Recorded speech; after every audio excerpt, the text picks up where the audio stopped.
माफ करना, लेकिन मैं कहना चाहूंगा, एक चीज होती है जिसे कहते हैं तमीज। कभी कभी कोई फिल्म सिर्फ एक कहानी नहीं होती, वो आपकी सोच, जज्बात और जिंदगी को छू जाती है। जेरी मैगवायर एक ऐसी ही फिल्म है। 1996 में रिलीज हुई इस फिल्म में टॉम क्रूज ने एक ऐसा करेक्टर निभाया है जो सक्सेस और ह्यूमैनिटी के बीच के तालमेल को रीडिफाइन करता है। स्पोर्ट्स वर्ल्ड के ग्लैमरस बैकड्रॉप के पीछे ये फिल्म एक डीपली पर्सनल कहानी है। लॉयल्टी, लव, स्ट्रगल और सेल्फ डिस्कवरी की हर करेक्टर इस स्टोरी में एक सिंबॉलिक रिप्रेजेंटेशन है किसी न किसी इमोशनल या प्रोफेशनल परेशानी का। इस वीडियो में हम एनालाइज करेंगे फिल्म के 5 मोस्ट इम्पैक्टफुल कैरेक्टर्स पर, उनकी जर्नी, उनका इमोशनल एवोल्यूशन और उनका असर कहानी पर। और साथ ही बात होगी एक ऐसे ऑफिस एनवायरनमेंट की जहां पर मोरल स्टांस लेना सब कुछ बदल कर रख देता है। तो चलिए शुरू करते हैं एक ऐसा सफर जहां सिनेमा सिर्फ एंटरटेन नहीं करता बल्कि इंस्पायर भी करता है। कभी आपने सोचा है जब सब कुछ हो और फिर भी दिल खाली लगे तो असली प्रॉब्लम क्या होती है? जेरी मैगवायर एक कामयाब स्पोर्ट एजेंट है। Glamorous life, high paying client और चार्मिंग स्माइल के साथ वो अपनी दुनिया में राजा है। लेकिन एक यंग एथलीट की इंजरी उसके दिल को झटका देती है, उसकी दुनिया पलट जाती है। उस रात वो 25 पेज की मिशन स्टेटमेंट लिखता है जिसमें वो नई दुनिया का ख्वाब देखता है। कम क्लाइंट, ज्यादा care, emotional connection over financial gain. Next morning उसे ऑफिस से निकाल दिया जाता है उसके अपने विजन के लिए। जो कल तक उसकी टीम थी आज उसका मजाक उड़ा रही होती है। ये मोमेंट सिर्फ डाउनफॉल का नहीं, एक मोरल अवेकनिंग का है। जेरी गिरता है, अकेला पड़ता है, लेकिन अपने नए मिशन पे कदम बढ़ाता है बिना किसी सेफ्टी नेट के।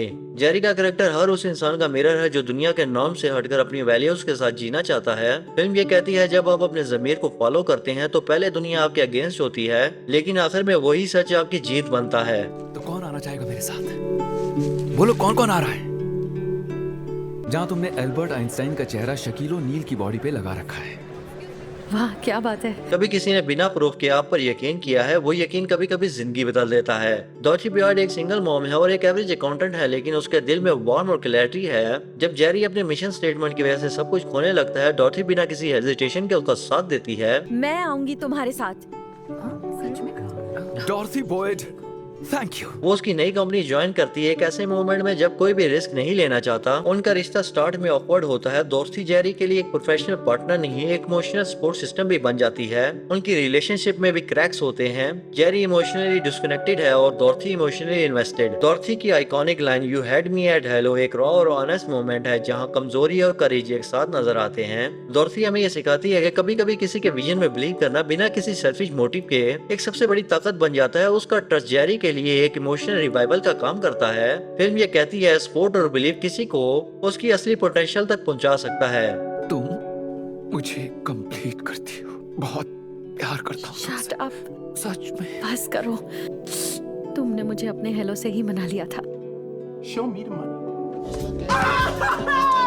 शो मी द मनी एक मजेदार डायलॉग है, लेकिन इसके पीछे छुपी हुई है एक इंसान की इमोशनल फाइट। रॉड टिडवेल एक फ्लैम्बॉयड हाई एनर्जी फुटबॉल प्लेयर है। जब जेरी का करियर क्लम्बल कर रहा होता है, रॉड इकलौता क्लाइंट बच जाता है, लेकिन वो एक इजी राइड नहीं होता। डिमांडिंग, लाउड और अटेंशन सीकिंग, पर अंदर से वो एक इनसिक्योर इंसान होता है जो चाहता है कि दुनिया उसे सिर्फ एथलीट नहीं इंसान के रूप में देखे। रॉड सिर्फ पैसा नहीं मांगता, वो रिकग्निशन भी मांगता है। वो चाहता है कि जेरी उसे एक क्लाइंट नहीं एक भाई की तरह ट्रीट करे। फिल्म में उनका रिश्ता एक ट्रांजैक्शनल बॉन्ड से इवॉल्व करके एक इमोशनल रिश्ता बन जाता है। उनका फाइनल मोमेंट जब रॉड फील्ड पर एक गेम चेंजिंग परफॉर्मेंस के बाद जेरी से मिलता है, वो सिर्फ एक प्रोफेशनल विक्ट्री नहीं, दोस्ती की सेलिब्रेशन भी होती है। रॉड का कैरेक्टर दिखाता है कि इमोशनल वैलिडेशन और लॉयल्टी सक्सेस के साथ इक्वली इंपॉर्टेंट है। जब आप किसी पर सच्चे दिल से भरोसा करते हो तो वो भी आपके फेथ को रिवॉर्ड करता है। ये रिश्ता सुपरफिशियल वर्ल्ड में एक आर्क बन जाता है। तुम बोलोगे यही सही रकम है, यही हमारी कीमत है। बस तुम यही बस हमारी बोलो। कीमत है। मार्सी प्लीज, मैं अपने एजेंट से नहीं, बात नहीं, कर रहा हूँ। एक इंसान का सर 4 किलो का होता है। कभी एक बच्चे की सिंपल बात ने आपको डीपली टच किया है? रे बॉयड वो इनोसेंस का सोर्स है। रे डॉर्सी का छोटा बेटा इनिशियली एक डिस्ट्रैक्शन लगता है, लेकिन जैसे जैसे स्टोरी बढ़ती है उसका रोल डीपर होता जाता है। उसकी सिंपल फियरलेस बातें जेरी के थॉट एक्सटीरियर को तोड़ती हैं। Did you know the human head weight 8 pounds? ये डायलॉग सिर्फ फनी नहीं, इनोसेंस का रिफ्लेक्शन है। जेरी जब डॉर्सी के साथ इमोशनली स्ट्रगल करता है, रे उसका साइलेंट इमोशनल कंपास बन जाता है। उनकी बॉन्डिंग एक एक्सीडेंटल अटैचमेंट से एक इंटेंशनल लव में कन्वर्ट होती है। जेरी को पहली बार रियलाइज होता है एक बच्चे से इमोशनल अटैचमेंट भी एक रिलेशनशिप की फाउंडेशन हो सकती है। रे अपनी ऑनेस्टी और अनकंडीशनल प्यार के साथ जेरी की लाइफ में एक नई डेप्थ लाता है। रे हमें सिखाता है कभी कभी लाइफ के सबसे प्योर लेसन हमें उन लोगों से मिलते हैं जिनके पास ना एक्सपीरियंस होता है, ना ईगो, इनोसेंस, फियरलेसनेस और ऑनेस्टी। ये तीनों ट्रेड जेरी के कैरेक्टर ट्रांसफॉर्मेशन में क्रूशियल रोल प्ले करते हैं। मैंने पहली बार उसे किसी आदमी को किस करते देखा है उसके पापा के बाद। अगर तुम मेरे साथ किसी और लड़की को भी लाना चाहो तो मुझे कोई दिक्कत नहीं होगी। जब आप बदलते हो क्या सब आपके साथ रहते हैं? एवरी बिशप जेरी की इनिशियली गर्लफ्रेंड, अट्रैक्टिव, पावरफुल और फोकस्ड, वो जेरी के सक्सेसफुल वर्जन को प्यार करती है, शार्प एंड अपॉलोजेटिक और रिजल्ट ड्राइवन जेरी को। लेकिन जब जेरी अपनी वैल्यूज की तरफ जाता है, एवरी अनकंफर्टेबल हो जाती है। एवरी हमें सिखाती है कि हर रिश्ता, चाहे वो कितना भी ग्लैमरस या स्ट्रॉन्ग दिखता हो, ग्रोथ और वैल्यूज के टेस्ट में पास नहीं होता। हर इंसान आपकी एवोल्यूशन का हिस्सा नहीं बन सकता और ये एक्सेप्ट करना भी मैच्योरिटी का हिस्सा है। तुम मुझे हर्ट कर भी नहीं सकते जेरी, तुम्हारे बस की बात नहीं है। हारे हुए इंसान। मैं समझा नहीं। तुम्हें यहाँ से निकाल दिया जाएगा जल्दी। आपके आसपास के लोग तभी असली दिखते हैं जब आपके पास कुछ नहीं होता। जेरी का ऑफिस इनिशियली एक ड्रीम वर्क प्लेस लगता है, फास्ट पेस, स्टाइलिश और फुल ऑफ एनर्जी। लेकिन जैसे ही जेरी अपना मिशन स्टेटमेंट रिलीज करता है, पूरा एनवायरनमेंट उसके खिलाफ हो जाता है। उसका असिस्टेंट बॉस शुगर उसके क्लाइंट ले जाता है और कलीग्स उसका मजाक उड़ाते हैं। उस मोमेंट में सिर्फ डॉर्थी उसका साथ देती है, बाकी सब लोग न्यूट्रल हो जाते हैं या उसका सपोर्ट करने से डरते हैं।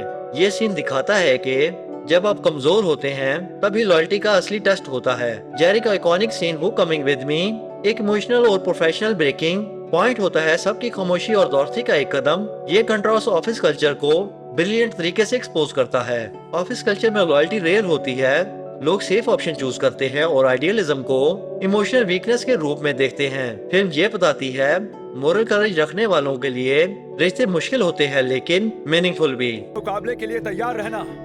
All the best. उस लड़के ने कहा तुम्हारे बिना मैं अधूरा हूँ। जेरी मैगवायर एक फिल्म से ज्यादा जिंदगी का पर्सपेक्टिव है।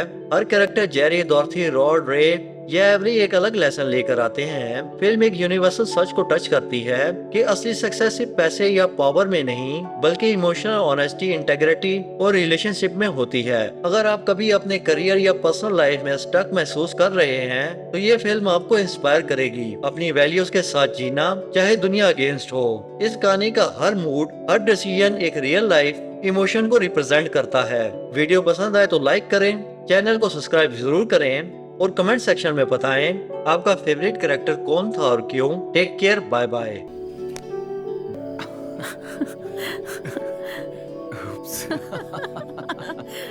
मैं ठीक कर देता हूँ। वही अच्छा रहेगा। सच में मैं उससे प्यार करती हूँ।